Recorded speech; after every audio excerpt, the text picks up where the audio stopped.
Olá, meus amigos internautas. É com prazer que a gente está aproveitando para fazer um bate-papo e vamos tratar sobre um tema interessante sobre a educação. Não basta a gente apenas defender a educação como um meio de transformação nacional, é necessário que haja vontade política para ser aplicada. E a gente vai utilizar-se a partir do paralelo histórico, utilizando a história comparada e até utilizando dados econômicos para podermos fazer uma interpretação, né? A gente tem a aprovação, da lei orçamentária no governo da Dilma Rousseff, agora em 2014, que ela assegura o valor de 2,42 trilhões de reais para os gastos e contingências. Destes gastos, o orçamento para a educação, de acordo com essa lei orçamentária, chega a 92,4 bilhões de reais, né? O que corresponde a 7,5% do orçamento, né? E vale lembrar que metade do orçamento brasileiro é destinado à dívida pública. Então eu gostaria de fazer uma pergunta para o Leonardo Zumpicchiati, que é economista, atua na liderança superior da Câmara. Qual a interpretação que você tem a partir desses dados no que tange a política de educação? Uma vez que no governo Jango os investimentos com o plano trienal eram de 12% em 63%, 15% em 64%, só não chegou a 20% em 65% por causa do golpe de 1º de abril de 64%. O orçamento é a peça, que foge da retórica e vem para a realidade. Parcialmente, porque na verdade o nosso orçamento é uma carta de compromisso, e esse compromisso não necessariamente ele tem a obrigatoriedade de ser cumprido. Então, quando você fala sobre esse montante de recursos, tem que ver ao final do ano quanto de fato foi executado. Seriam os orçamentos contingenciados e o realmente efetivado. Exatamente. Então há desvinculações da receita da União, então vai lá, morde uma parte de uma rubrica aqui, uma parte de outra ali, sendo que esse dinheiro para a educação é um dinheiro rubricado. Então você vê hoje, diante da nossa necessidade, diante do que o Brasil demanda em recursos sobre a educação, então de fato você vê que 20%, que era o equivalente no governo Jango, de fato era o suficiente para colocar o Brasil nos trilhos da modernidade, da soberania. Então esse montante sendo aplicado desde aquela época, hoje 7,5% com certeza seria o suficiente para a gente manter, mas não houveram os investimentos quando necessário foi, naquela época, dentro da visão trabalhista, E hoje a gente tem essa gama de recursos que é insuficiente. E a gente tem, normalmente, o Plano Nacional de Educação, Bassa. Prazer estar falando contigo, Cristiano Bassa. Uma grande satisfação. O secretário-geral do PDT em São José dos Pinhais, região metropolitana da Grande Curitiba. A gente sempre tem, de 10 em 10 anos, sempre planos nacionais de educação. E a gente conversou, até postar isso no Facebook, sobre essa questão do orçamento. Qual era a tua percepção antes sobre os orçamentos feitos pelo governo da educação e depois você calculando e a gente conversando junto? Qual foi a percepção que você teve depois desse processo? Será que a esquerda brasileira hoje no Brasil pensa a educação como um projeto de nação? Qual é a sua percepção? Eu acredito que a gente tem que avançar na questão da educação, fazendo um comparativo do governo Jango com o governo Dilma. A gente vê uma diferença que seria significativa se a gente trouxesse para a atualidade, aumentando o percentual do investimento da educação no orçamento. E é fundamental a educação. A gente sabe que a educação é a prioridade aí para um país avançar, um projeto de nação. Então a minha percepção foi realmente surpreendente, a gente fez um cálculo junto e a gente acredita que tem que avançar, tem que melhorar, tem que ser feito um debate maior da educação e realmente colocar na prática a retórica, colocar na prática a teoria da educação. E para a gente concluir, Zump, houve a iniciativa do deputado federal André Figueiredo, da liderança da bancada do PDT, sobre a questão dos royalties do petróleo, da camada pré-sal para a educação. O que a aprovação desse projeto implica no sentido desse investimento na educação? Será que realmente vamos alcançar os 10% do PIB para a educação, que seria ainda risível diante dos investimentos feitos no governo Jango, ou ainda precisa de maiores desafios, já que a gente tem um Plano Nacional de Educação que até 2020, estamos em 2014, e embora iniciado em 2011, até agora está sendo tramitado no Congresso e não temos uma resposta definitiva? Seguramente, mas antes, até para que as pessoas possam entender, a peça orçamentária é uma peça política. Então é a lei orçamentária que é votada anualmente. Ela é uma peça política, em que cada grupo político está buscando ali o seu quinhão do orçamento público. Ou seja, a maior receita que existe dentro de um país é a receita da União. Sim. Então cada grupo político coloca ali, né, os seus parlamentares, né, os que coordenam, atendendo a diversos interesses econômicos, né, e tem os grupos que estão interessados no bem-estar social, na evolução do nosso país, entre outras coisas. E esses batalham pela educação. Sim. Então, quando o governo de início foi contra a aplicação dos royalties do petróleo para a educação, conforme o relatório do deputado André Figueiredo, ele estava se mostrando que, apesar de ser um governo de um partido de esquerda, é um governo que estava capitulando diante da sua ampla colisão. Com a visão liberal, né? Com a visão liberal. Então, ou seja, os recursos necessários para a educação, eles não são suficientes. Então, com essa visão do deputado André Figueiredo, que foi relator dos royalties do petróleo, ele conseguiu alavancar, né, as receitas de pouco mais de 25 bilhões para 200 e pouco, para 250 bilhões. Ali tirou 25% para a saúde, que foi necessário para negociar, que também não é ruim. Não é ruim, atende os direitos sociais da produção. Exatamente. Agora, isso está dependendo da produção de petróleo. Então foi uma boa sacada, né? Foi uma articulação brutal, foi uma batalha das mais bonitas que eu já vi, uma das mais bonitas que houve no Congresso Nacional, e que foi realmente um Davi contra Golias, né? E que de fato conseguiu vencer. Então, em nome, né, desse partido, no qual o deputado André Figueiredo, inclusive na época era o líder, né, trazendo essa memória do governo trabalhista, não só do Jango, sim, mas do governo de Brizola no Rio de Janeiro. Que até investia mais de 40% do orçamento do Estado na educação. Exatamente, inverteu mais de 40% do orçamento na educação. Então ele conseguiu fazer essa alavancagem dos royalties do petróleo. Agora, qual a implicação a nível de orçamento com essa aprovação?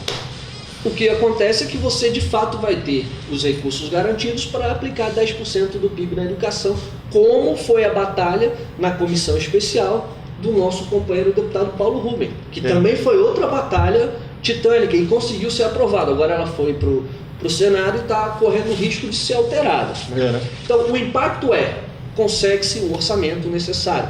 Porque, voltando a lembrar, o orçamento é uma peça política.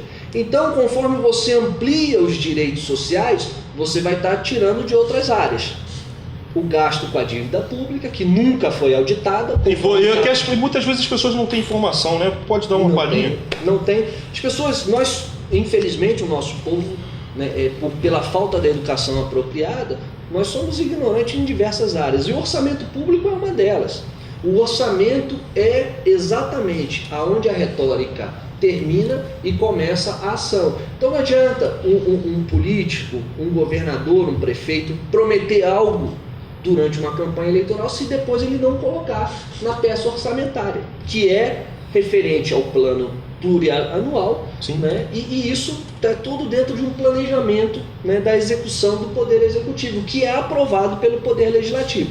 As câmaras, as assembleias, né, e a nossa Câmara Federal, o nosso Congresso Nacional, né, que é bicameral. Entendi. E, assim, para a gente dar uma conclusão, né, sobre esse tema, qual é a percepção a partir de agora, já que o nosso partido, o PDT, sempre defendeu a causa da educação como elemento de libertação nacional, e a gente vê que muitas vezes a esquerda hoje, grande parte dela, e até setores nossos, muitas vezes recuam diante das contingências e às vezes recuam diante de um projeto de uma educação nacional ao serviço do povo.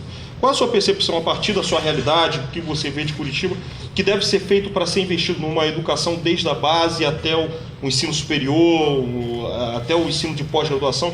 Como é que se deve fazer para que haja realmente uma predisposição, seja inclusive na mobilização popular? A gente vê aí, primeiro, algumas reflexões. Essa questão do dobro, né? Agora no governo, 7,5% do orçamento investido em educação, em 1963 era 15%. Então caiu o dobro, se a gente fazer um comparativo especificamente desses anos. O que não tem como concordar. O ideal é que tivéssemos dobrado, né, dos 15% para 30%. E não caído para metade dos 15%, que chegou no 7,5%. Então a ausência de vontade política, Bassa? Então eu acredito que sim, seja a ausência de vontade política e a gente enfatizar mais a questão da educação. Essa é uma reflexão. A outra reflexão é que também não dá para admitir, o país está aí entre os 6 maiores países do mundo no PIB, e está no ranking da educação aí para cima do 80, né? Sim. Então a gente está numa essa desproporção aí, essa desigualdade de diferença. Acho que teríamos que avançar. É uma obrigação, por ter toda essa questão econômica em vantagem, ter um PIB grande, teríamos que avançar no ranking da educação. Então isso nos prova, isso é um referencial que nos comprova a necessidade de ampliar o orçamento da educação. E quanto a nossa agenda estava correta historicamente, se a gente for aplicasse 50 anos atrás, é como até tu tinha falado, o que você falou para mim, inclusive no nosso bate-papo? No caso, o que acontece? Eu só vou dar uma refinada, Isso. Né? Só vou dar uma refinada naquilo que o Bassa falou e que você complementou. Não é falta de vontade política, é falta de força política. Sim. Então, com o golpe de 64, outros atores entraram na cena, que não eram os atores trabalhistas, aqueles ligados ao povo brasileiro, conforme foi depois da Revolução de 30. Sim. Então, a falta de força política implica nisso. E aí, olha só que interessante, né, as informações que o Bassa nos traz. Somos o 6º PIB do mundo, mas, entretanto, se comparar com as outras potências, a gente vai ver que é o irrisório que a gente investe em educação. O que está dentro dessa dinâmica? Porque esse PIB é o Produto Interno Bruto. Explicando o Produto Interno Bruto. É tudo que é produzido dentro das fronteiras. Então a Ford vem para cá, fabrica carro, faz parte do Produto Interno Bruto. Mas o dinheiro que ela remete para o exterior, para os Estados Unidos, o que é na verdade o lucro obtido do trabalho do povo brasileiro, né? Entra no Produto Nacional Bruto. Sim. E esse Produto Nacional Bruto ele é deficitário. Devido ao quê? A essa remessa de lucro. Ou seja, nós temos um enorme PIB, né, que é o 6º do mundo, entretanto, pouco das riquezas são retidas. E aí volta a questão, a vontade política ou a força política? Porque se o Produto Nacional Bruto fosse maior, o dinheiro do PIB da educação, consequentemente, seria maior. Então vamos supor, talvez 7,5% fosse o suficiente para a educação. Dado, né, 186... Digamos que não houvesse a dívida pública, 7,5 seria um número generoso. Seria um número generoso, mas uma parte, quase a metade do bolo que o governo federal arrecada vai para um destino. Aí os 3,7 viram 7,5. Exato. Então você talvez fosse o suficiente, né? Hoje a gente fala 20%, 30%, mas talvez 7,5% se outras correções fossem feitas. Aí que falta não é só a vontade política, é a vontade e a força política. A vontade política, eu acredito até que um governo mais progressista, mais à esquerda, como o PT, teria. Agora, falta o quê? Força política. E da onde vem essa força política? Não só do voto, que a gente elege um parlamento, é o parlamento que aprova a peça orçamentária, mas também da mobilização popular. Se não for mobilização popular, o governo, por mais progressista que seja, ele não vai ter o respaldo necessário. E aí, exatamente, pode vir a ocorrer como aconteceu conosco em 64, um golpe militar, outros e aí o projeto de educação, que seria uma modernização conservadora justamente para atender o mercado, né? Ou seja, não adianta ficar dizendo que mais educação, não adianta dizer que é votar certo. Ou educação para todos, se ela, na verdade, educação para todos é um mito, né? Porque ela supõe classe de fato. Tem duas reflexões. Eu acredito que essa questão de números e percentuais, num projeto de mobilização popular e no projeto de educação como libertação nacional, acredito que teria que ser colocado de forma mais didática para a população entender. Porque aí, quando a gente fala muito de números e de milhões e de percentual, eu acredito que não seja muito complexo para compreender realmente, na prática, o que vai ser investido, qual que vai ser os benefícios, os resultados práticos. Então, a gente teria que pensar num projeto mais didático, no sentido de instruir a população dentro dessa mobilização, que seja de uma forma mais conscientizando mesmo, para a gente conseguir construir um projeto de educação. Isso até é mesmo... E aí é o que realmente... É a formação política, é o papel da formação política. Né? Então, assim, a falta de educação faz a gente ser, de certa forma, um analfabeto matemático. Vou pegar como exemplo. Se eu disser que o Wendel é milionário e disser que o Bassa é milionário, eu vou olhar para eles e vou achar, esses dois caras são muito ricos, mas você é 1000 vezes mais rico do que ele. Então, pela falta da matemática, né, da matemática básica, a gente não consegue dimensionar certas coisas. Então, quando vem uma peça orçamentária, não sei quantos bilhões, né, então a gente não consegue ter um cálculo mental apropriado para saber o que aquilo representa. Então, ciclicamente, a educação contribuindo para que as coisas permaneçam, a falta de educação contribuindo para que as coisas permaneçam como estão. E aí, para finalizar essa pergunta, essa consideração sobre a educação, e a gente colocou a educação, enfim, como uma área a ser investida, e a gente colocou a questão da educação como meio de fazer com que o povo tenha consciência crítica. Qual é o papel do partido enquanto agente educador da população em geral? Eu vou colocar primeiro essa pergunta para o Barça e depois para vocês. O partido ele é fundamental na organização da sociedade, e o PDT sempre defendeu a educação em tempo integral. Seria nesse projeto político, encaminhando para a sociedade e já entrando com a mobilização da importância da educação. Quando a gente fala de educação dentro de um projeto político, a gente coloca isso como a prioridade, né? Tem que ser uma das prioridades. Essa que é uma visão, a importância de um partido ter uma bandeira. E uma bandeira que seja prioritária devido ao que a educação proporciona, uma educação de qualidade, os resultados de uma população instruída e com orientação, com formação, com qualificação, isso dá um resultado muito grande nas outras áreas. Então a educação é uma bandeira que deve ser a prioridade, né, da organização do país, e o partido dentro desse contexto ele é fundamental para a gente realmente colocar a bandeira e mobilizar a população. E qual o papel do partido enquanto educador a partir da formação política para trazer essa consciência crítica? Hoje a gente dispõe, né, de ferramentas que há algum tempo atrás eram inimagináveis, né?